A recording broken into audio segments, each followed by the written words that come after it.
भाई गब्बर हो गए हैं फ्लॉप। हाँ भाई, आप सही सुन रहे हो कि गब्बर हो गए हैं फ्लॉप, क्योंकि गब्बर जब एनपीएल खेलने आए थे तो उससे पहले बहुत चर्चा और प्रचर्चा चल रहा था। लग रहा था कि भाई एक ही बॉल में सेंचुरी बनाने वाले हैं गब्बर। मगर गब्बर ने इस टाइम फ्लॉप हो गया, यानी कि 14 बॉल में 14 रन बना के अपने हार का सामना किया, यानी कि अपने टीम को भी हारवा चुकी है। यानी कि गब्बर पहले जब आ रहे थे तो भाई भव्य स्वागत हुआ था, नेपाल में होना भी चाहिए, क्योंकि कोई भी पाहुना आता है तो उसको स्वागत अच्छे से किया जाता है।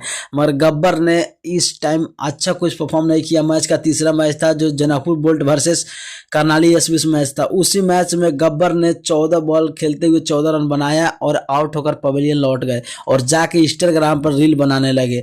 हाँ भाई, गब्बर है भाई, कुछ भी कर सकते हैं, क्योंकि खिलाड़ी पर ऊपर भरोसा रखना चाहिए। और मैं बात करूँ अनिल कुमार शाह और आशिक से, अपने गजब की पारी खेलते हुए अपने जनकपुर बोल्ट को जिता कर झोली में डाल दिया। आप तो अगले वाला मैच में लग रहा है कि गब्बर कुछ कर सकते हैं। आप लोग जरूर बने रहिएगा, नए होंगे तो चैनल को सब्सक्राइब करके जाइएगा, लाइक करके जाइएगा। भाई मिलता हूँ नेक्स्ट वीडियो में।